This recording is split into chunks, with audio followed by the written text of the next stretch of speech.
Welcome to the Digital Edge with Sharon Nelson and Jim Calloway. Your hosts, both legal technologists, authors, and lecturers, invite industry professionals to discuss a new topic related to lawyers and technology. You're listening to Legal Talk Network. Welcome to the 153rd edition of the Digital Edge Lawyers and Technology. We're glad to have you with us. I'm Sharon Nelson, president of Sensei Enterprises, an information technology, cybersecurity, and digital forensics firm in Fairfax, Virginia. And I'm Jim Calloway, director of the Oklahoma Bar Association's Management Assistance Program. Today, our topic is Supreme Court of Virginia's Lawyers Wellness Initiative, a Rousing Success. But first, we'd like to thank our sponsors. Thanks to our sponsor, Clio, host of the 2020 Clio Cloud Conference, which will take place online from October 13th to 16th. Until the end of this month, you can get special discount passes at $99 each using promo code LTN at cliocloudconference.com. We would like to thank Alert Communications for sponsoring this episode. If any law firm is looking for call, intake, or retainer services available 24/7, 365, just call 866-827-5568. We'd like to thank our sponsor, the Black Letter Podcast, a show dedicated to making law exciting and fun with informative interviews and advice from esteemed guests. We'd also like to thank Scorpion. Scorpion is a leading provider of marketing solutions for the legal industry. With nearly 20 years of experience serving lawyers, Scorpion can help grow your practice. Learn more at scorpionlegal.com. Our guest today is Margaret Ogden, who began her legal career as an assistant Commonwealth attorney for the city of Roanoke before entering private practice, specializing in criminal defense in the Roanoke and New River valleys.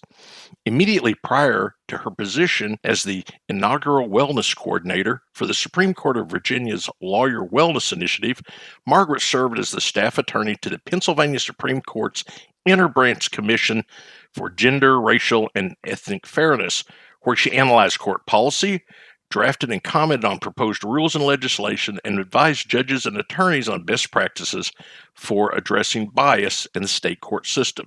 A native of Washington, D.C., Margaret graduated Phi Beta Kappa from the University of Maryland's College of Behavioral and Social Science and earned her J.D. at Washington and Lee School of Law. Thanks for joining us, Margaret. Thank you so much, Jim, for that wonderful introduction, and both of you, Jim and Sharon, for having me today. Well, let's get started. And my first question, Margaret, is one I know the answer to simply because I'm a former president of the Virginia State Bar. But for the sake of our listeners, how did the Virginia State Bar and Virginia Bar Association historically address wellness in the legal profession? And Sharon, I think that's a wonderful question to start us off with. And thank you for giving a little bit of inside baseball, because you have been here and involved in these groups historically longer than I have been alive. And this wellness movement dates back to 1984, when my mother would say I was just a twinkle in her eye. And the Virginia State Bar and the Virginia Bar Association got together. And this is very prescient, because 1984, who's talking about lawyer wellness then?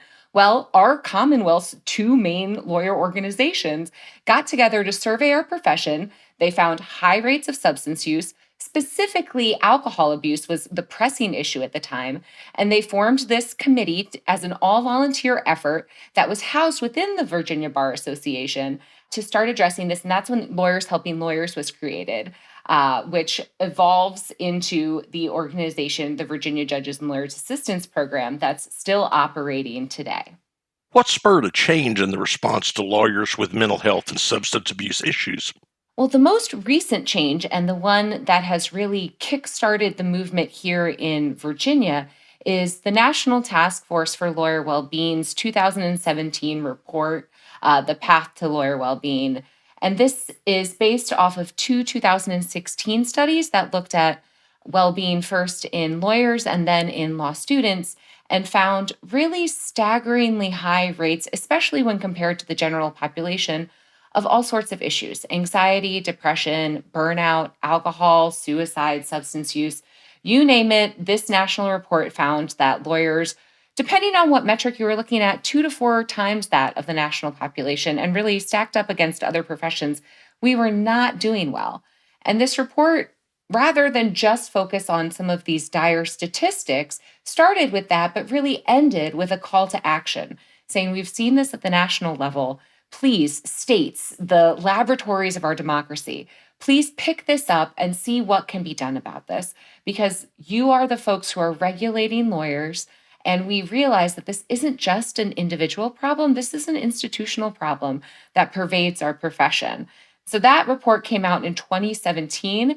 And now, obviously, in Virginia, this conversation has been going on since the 80s, and it's been a largely volunteer effort. But in 2002, Lawyers Helping Lawyers became an independent nonprofit organization. And so they are posed in Virginia when this national task force report comes out to really take the lead on addressing this issue locally. Well, so how did Virginia respond to that report? Because I certainly remember that very vividly. We were pretty enthused to get started. Well, and this is the thing, Sharon, that I think is so incredible, because that report, when you hold that mirror of self-reflection up to our profession, it could be very daunting. The number of folks who were involved in the creation of that report, the number of stakeholders, the amount of regulators that really impact the well-being in our profession. There's the Board of Bar Examiners, there's the state bar, both the regulation of the profession side, things like MCLE and who we let into the profession, but then also the lawyer discipline side. And so Virginia did an incredible job of identifying all of these local stakeholders and then also identifying the larger community of the legal profession. So key firms, the law schools, the deans, the courts, and bringing them all together in 2 different committees. The first is the Supreme Court of Virginia's committee, which is really looking at how are our institutions responding, what policies and procedures are in place, and how can we improve them to make sure that lawyers who have mental health and substance use issues are seeking help. And then there's the Virginia State Bar, which almost takes it back a step and says, okay, we understand there are these widespread rates of depression, anxiety, substance use. What are the unique risks in the practice of law that are responsible for these bad outcomes? And what can we do to more proactively address and ameliorate these risks? And they produced a really excellent report called The Occupational Risks of the Practice of Law. And I believe you all have had on this podcast one of the authors of that report, Graham Bryant, who is a near and dear friend. And I think that report it came out in 2019, but it is oddly prescient in terms of the way it talks about our occupational risks. Well, you might not know this, Margaret, but that's how Graham and I became friends, because we served together on that committee. Well, I did know that you were on that committee, but what a small world that is. I love it. Wellness is bringing folks together. Absolutely. What policy changes came out of these reports, the Supreme Court Virginia report and the others? Well, and like I mentioned, Jim, there are a few different stakeholders that are all sitting on these committees and really examining the current policies that might impact lawyer mental health or substance use. And so, first, when we're talking about law schools, a lot of their internal policies about attendance, about ensuring that students have access to counseling. And then next, we're looking at the Board of Bar Examiners when we get to the character and fitness screening the entry of our profession and making sure that any questions that we're asking in the character and fitness section are not asking about mental health conditions that really have no relation to someone's ability to practice law. What we want to ask about is conduct. And that way, we're not discouraging people from seeking the help that they need. And the Board of Bar Examiners, before the Supreme Court of Virginia report came out, was already looking at these questions and examining them and making sure that they're not going to be barriers for people seeking help. Then we want to make sure once people enter the profession that right from the get-go, healthy habits and policies are being modeled to them. So looking at our professionalism course, Virginia is really unique that we have a really top-notch Harry Carrico professionalism course to let all brand new Virginia lawyers know what are our professional obligations to each other. and making sure that well-being is included at the forefront, saying this is something that is part of your definition of competence, because now, of course, the rules have been changed too. This is something that our rules of professional conduct, Rule 1.1, which governs competence, a comment was added to that, which now makes the mental, emotional, and physical well-being necessary to practice law and represent clients part of our definition of competence. So making sure that these policies change, that people are being educated about them at each entry point into the practice of law, and then that our continuing legal education requirements include well-being, so that lawyers are being hit with these best practices as they evolve depending on where they are in their career. And that's one of the things that's great about the occupational risk report, is it provides a beautiful base for continuing legal education. And the MCLE board issued Opinion 19, which clarifies how many of these different well-being topics really will qualify for CLE credit, and is encouraging attorneys to self-report whether they've taken these classes to see if this is something that there's a demand for. And we've seen great demand for it, especially now that we've been doing some of these courses virtually. Before we move on to our next segment, let's take a quick commercial break. In 2020, legal technology has gone from a nice-to-have to a need-to-have, and there's no better place to discover the latest in legal tech than the Clio Cloud Conference. This one-of-a-kind legal event takes place online from October 13th to 16th. Attend the conference for a special price of $99 using discount code LTN before the end of the month. Register today at cliocloudconference.com. The Black Letter Podcast demystifies complicated law and business issues by breaking them down into simple, understandable bites. Hosted by Tom Dunlap of Dunlap, Bennett & Ludwig, this show features fun and informative conversation with esteemed guests like CEOs and former AGs of the CIA. You can listen to Black Letter today on iTunes, Google Play, Spotify, or wherever you get your podcasts. Welcome back to the Digital Edge on the Legal Talk Network. Today our subject is Supreme Court of Virginia's Lawyers Wellness Initiative, a rousing success. Our guest today is Margaret Ogden, who began her legal career as an assistant Commonwealth attorney for the city of Roanoke before entering private practice, specializing in criminal defense in the Roanoke and New River valleys. She is now the inaugural wellness coordinator for the Supreme Court of Virginia's Lawyer Wellness Initiative. And speaking of that word initiative, what initiatives did come out of these reports finally, Margaret? Yeah, so Sharon, there is a little bit of spoiler alerts there in the very title of our episode. The overarching initiative that comes out of these two reports is the Virginia Lawyers Wellness Initiative. And this is the initiative that I'm the coordinator of, that lives in the office of the Executive Secretary of the Supreme Court of Virginia. And that was one of the key recommendations from the Supreme Court report, was that the court, as a regulator of the profession and the overseer of attorney licensing and competence, really needed to have a well-being liaison between all these different stakeholders that impact attorney well-being.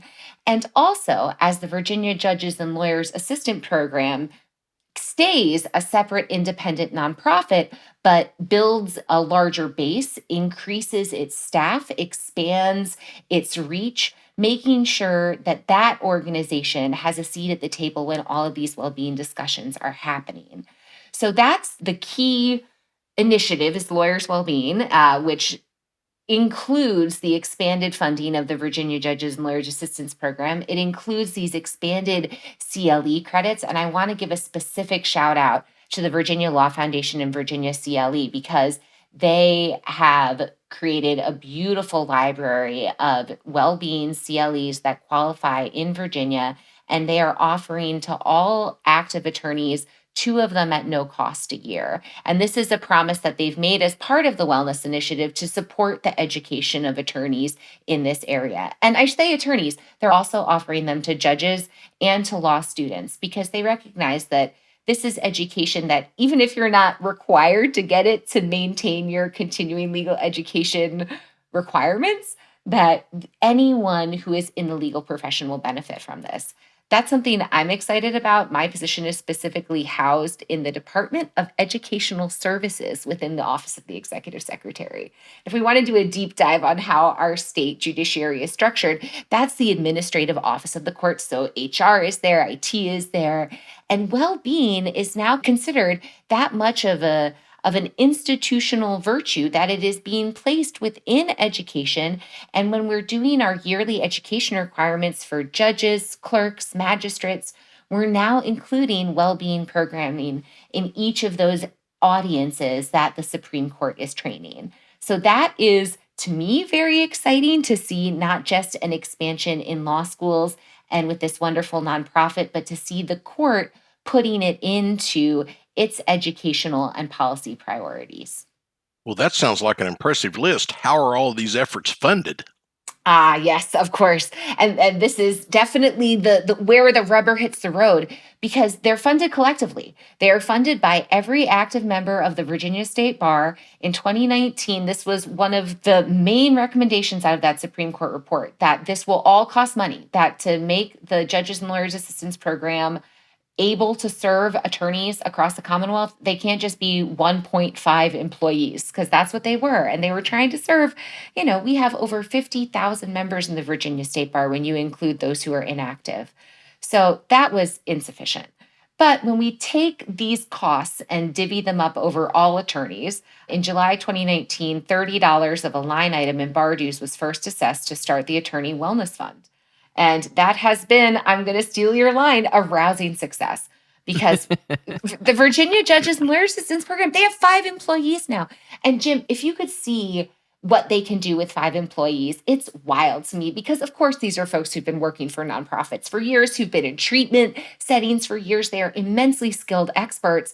And now they have the staff in far Southwest Virginia, in Tidewater, Virginia, to really blanket the state. So to me, that gets me very excited. The timing of it, it starts in July 2019. They are fully staffed by January 2020. And then we all know what happens in this really kind of came at, I don't want to say a good time, but a timely time, if you will. It certainly was timely. And of course, nobody expected what happened to us in 2020, which we all want to see the hindsight of. Yeah. But how has the pandemic itself and the judicial emergency changed how the Virginia Lawyers Wellness Initiative approaches its very large list of recommendations from those 2 reports? Right. And so the judicial emergency has been this very odd, I don't want to call it a blessing in disguise sometimes because that sounds flippant, but it has changed a lot of the ways that we are reaching people. When I first started, it was a lot of in-person meetings, getting on the agendas at conferences, making sure that well-being education was being prioritized by state bars, and you do that by making human connections. Well, a lot of that has been pushed to the wayside, right? The very last time I was able to sit down with people was at the Bar Leaders Institute back in the first week of March. And so we have definitely switched to much more of a virtual presence, which is fairly obvious, but also making sure that the services we're providing to people meet them where they are. I think the judicial emergency has taken a lot of us back to our basics, has found our worlds getting very small. With courts being closed or opened in limited situations, things being hearings online in some situations, but not others. The practice of law has felt very different, and making sure that when we're asking folks to take on new obligations for well-being, that they don't feel like burdens, that we're giving people keys to make their lives easier, because so much of our world is uncertain. And I think that the numbers support that more people are seeing struggles in different areas, not just in the law, but across the national population right now. And that is obviously because of the very dire situations in which we find ourselves. But people are responding to that by seeking help. And so making sure that virtual education and virtual outreach exists has been really key for us. So, how has the COVID-19 pandemic affected the well-being of our profession, Margaret? Well, lawyers, I think, and the reports show this on the whole, we were workaholics before this all started, right? We had very poor work-life balance. We had difficulties with boundaries. We suffered from a little bit of technology addiction and 24-hour expectations of our availability. And working from home or alternate work setups has really shone a light on that. And some people have responded by just letting those boundaries break down completely. But others have really responded well by looking at the way their policies and procedures, now that we have to totally recraft them because we're not going into the office in person as often, we're trying to do more things virtually. We're looking at our policies with a keen eye for making sure they fit the needs of our clients, but they also fit the well being needs of ourselves and our colleagues.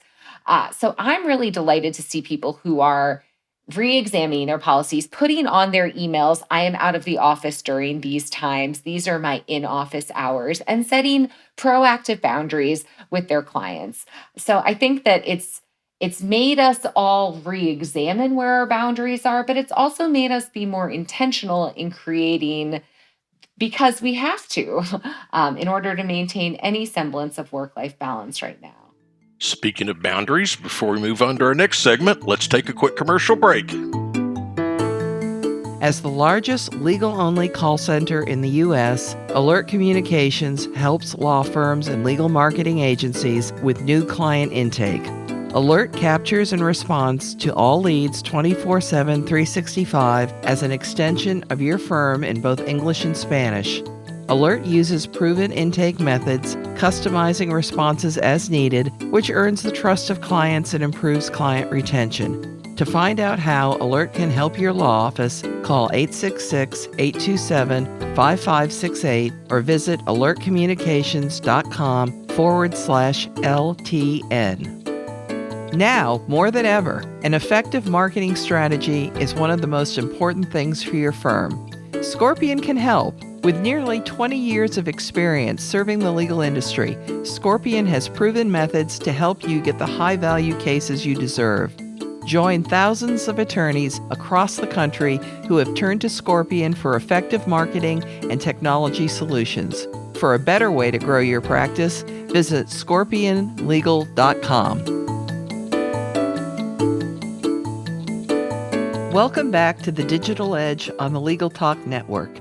Today, our subject is Supreme Court of Virginia's Lawyers' Wellness Initiative, a rousing success. Our guest today is Margaret Ogden, who is the inaugural wellness coordinator for the Supreme Court of Virginia's Lawyers' Wellness Initiative.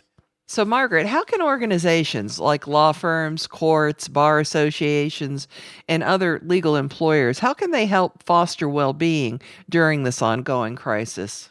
So, the strongest organizations are those that are adaptive and responsive to their employees' changing needs, right? So, we're all lawyers, we're a little bit of certainty addicts, and we've all had to work on giving some of that up as our world has been shifting very quickly.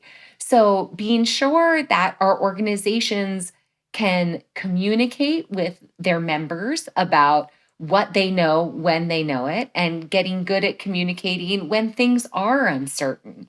In terms of, I know when the court all closed down, folks were very quick about, if you need to work from home, that is fine.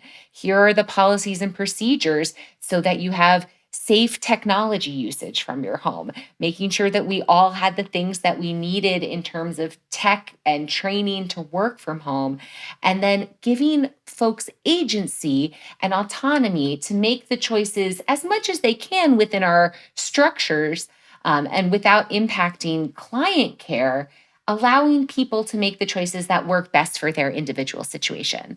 Some lawyers now have their families at home with schools being virtual.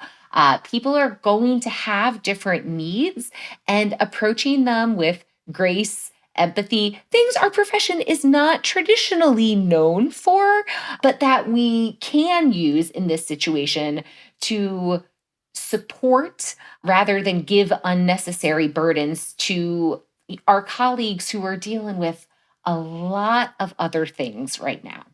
So, Margaret, what future plans does the Virginia Lawyers Wellness Initiative have? So I like to think of us as almost being a tripod in terms of addressing three main audiences in wellness. First, there are the law schools, of course. They are the most bang for your buck because this is the future of our profession. They are the folks who are going to shift our culture towards one that is more positive, help seeking, and supportive.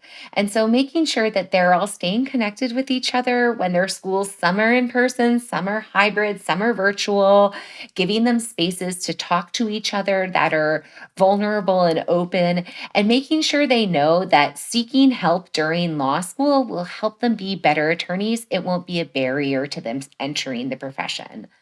The next one is for lawyers, so expanding our CLE credits, encouraging folks to find programs that are not just these. I think we've built a beautiful base of like intro to well-being programs, right? You can see Justice Mims talking about 6 areas of wellness. You can get some really great practice pointers from Barbara Mardigan, the new Deputy Clinical Director of JLAB, about managing stress. But what I get excited about is when bar associations, specialty groups start looking at how does well-being impact, for instance, appellate lawyers or solo and small firm practitioners or magistrates. So that's one thing I'm working at is tailoring our CLE offerings to specific audiences and understanding how their occupational risks play out across different practice settings and workplaces. And then finally, judges, because I think judges, their well-being, not just internally, but they are workplace leaders in courts. And if a judge is not doing well, that can negatively impact so much. And so making sure that judges feel empowered to have these conversations amongst each other and that they can monitor for impairment, not just in lawyers who come into their courts, but in themselves and in their colleagues, and that they feel comfortable seeking help and not worried about, hey, what happens the next time the General Assembly is seeking to reelect me? Am I going to lose my judgeship because I wanted to seek some help dealing with the very real trauma that comes along with this job? So it's all culture shift. It's all going on, even in a virtual world. And I'm just really excited about all of these kind of more technological opportunities we have to reach people, this podcast included. Well, I've got to tell you, Margaret, because I'm your friend, I can tease you. So your only problem is you don't have any passion for your subject. No, everybody could tell how excited you are to be doing the work you're doing and how excited you are to have all of these initiatives underway. I certainly share that excitement. It's been great to see. And although nobody wants the pandemic, it has given us a time to step back, and it has given us a time to focus on some of the work balance issues we just weren't focusing on before because we were working all the time. So I'm glad we're taking some advantage of the misery, as it were. And I'm certainly very grateful to the Virginia Supreme Court for all of its work to try to shine a light on this issue. And of course, very grateful to you, Margaret, for taking the time to be with us today and to explain all of this, because it's a really marvelous thing that's happening here in Virginia. Thanks, Sharon. And yeah, the groundswell of effort that took place to even get this initiative off the ground. I am late to the party on this. And the Judges and Lawyers Assistance Program, the folks that have been hired for their expanded staff all started around the same time I did. They're incredible clinicians. And I really cannot say enough about the good work they do. If you or someone you know needs help, it still remains confidential, non-disciplinary, and free. So don't hesitate to reach out. Well, thank you for those parting shots there. That's great. And that does it for this edition of The Digital Edge, Lawyers and Technology.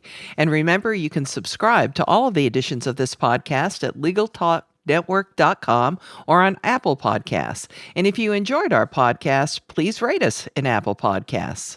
Thanks for joining us. Goodbye, Miss Sharon. Happy trails, cowboy. Thanks for listening to The Digital Edge, produced by the broadcast professionals at Legal Talk Network. Join Sharon Nelson and Jim Calloway for their next podcast covering the latest topic related to lawyers and technology. Subscribe to the RSS feed on LegalTalkNetwork.com or in iTunes. The views expressed by the participants of this program are their own and do not represent the views of, nor are they endorsed by, Legal Talk Network, its officers, directors, employees, agents, representatives, shareholders, and subsidiaries. None of the content should be considered legal advice. As always, consult a lawyer.